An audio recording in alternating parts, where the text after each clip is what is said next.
Alright, hey, what's up, guys? This is Dr. K from Dr. K Motorsports. I have been slacking on doing some videos, but I've started a new build this past winter. I'm going to try and do a short video series, just an overview of a build of this third-gen Camaro into a dragster. Hoping to get it into, high 10s, low 11s. I live in Colorado now, so I'm at a high elevation, so probably, low 11s on naturally aspirated is kind of what I'm shooting for, and then maybe spray a little bit of nitrous to get into 10s whenever I want. But looking for something more consistent for bracket racing. It's not going to be anything too crazy. I'm not trying to fit into a certain class or anything, just trying to build what I want.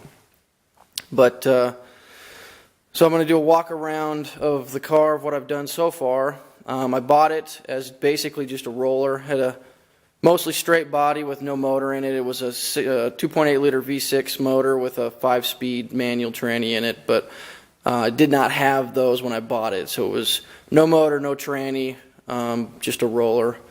And the interior was mostly gutted, so I essentially took it down to nothing.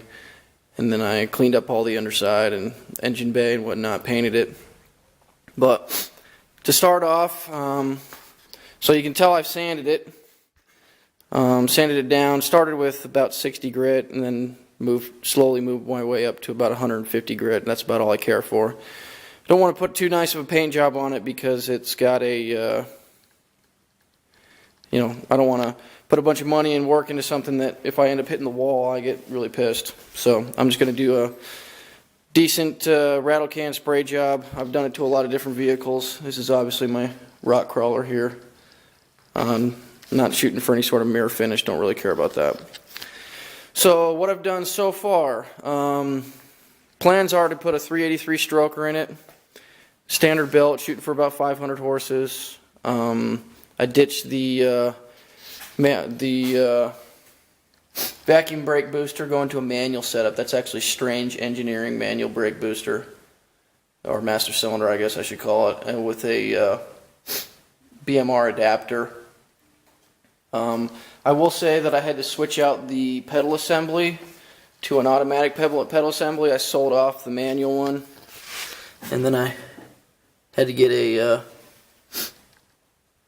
automatic brake pedal assembly, or brake pedal assembly. So haven't hooked up the brake lines yet. I'm going to do a mishmash of the original hard lines with some upgraded stuff, with obviously some line locks. You can tell that I've got a racing steering column. I'll be honest, I can't quite remember the company I got this from, but it bolts right in to the original mounts. Bolts right into the firewall. I had to buy the steering wheel separate, but it's got a quick connect adapter that works off of both the 5 pattern and the 3, as you can tell. So pretty neat little piece there. You can tell the interior is completely gutted, dash and everything, looking for this to be as light as I can. I'm going to try and do a Lexan windshield. Here's the seats. I just went with some cheap RCI bucket seats. They're kind of adaptable for different heights. That's why I liked them, because whenever the track will let me, I'm going to try and haul my kids in the passenger seat and try and not go as fast. But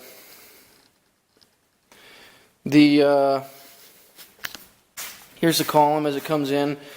Gonna probably end up ditching this adapter because it's got that rag joint right there.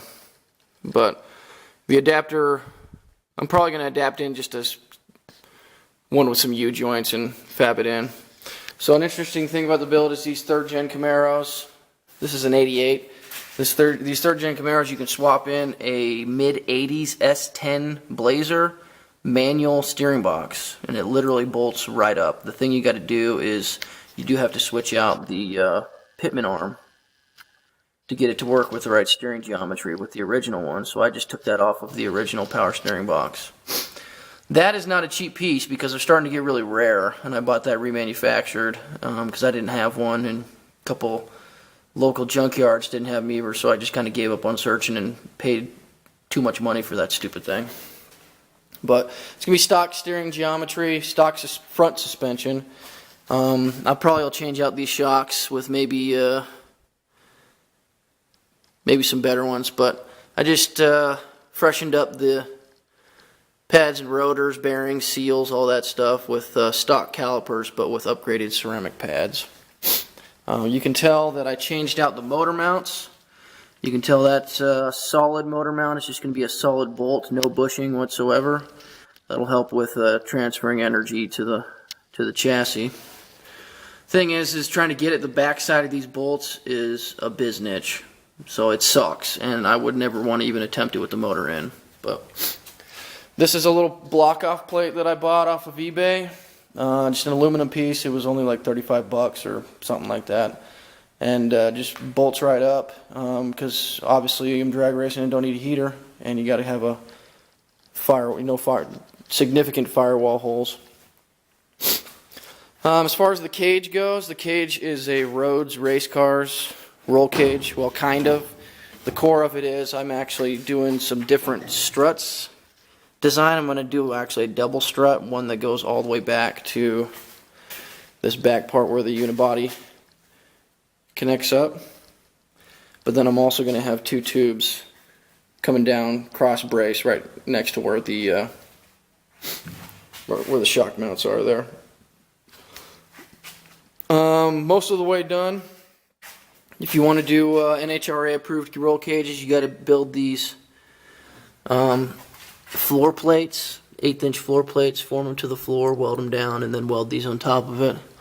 Not a very fun job, but obviously what you got to do to get a unibody car to work. It's got a B-pillar halo, a roof halo, and then A-pillar down bars.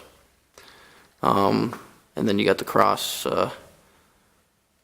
brace for where the harness will eventually be, and then you also will have these main hoop braces that go down and connect it with the subframe right there. So you obviously can't use a back seat when you use one of these, but now on to a pretty cool part of the build so far. I bought a Strange Engineering 12-bolt setup for drag racing, so a completely custom housing. It's going to have 411 gears, a spool, 35 spline chrome only axles, these upgraded drag racing brake kit from Strange Engineering.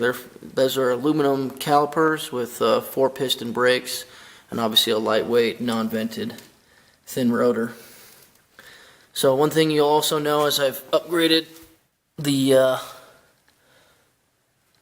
link arms to rod ends on both sides, so it's fully adjustable. The cool thing about the Strange Engineering is they give you these mounts that are adjustable, so you can change the angle on there. And then I also got their UMI Performance's torque arm kit, which relocates the torque arm. But cool thing about the Strange, all this literally just bolted up with the stock suspension. It's UMI's drag racing sway bar kit, a lot stronger and stiffer.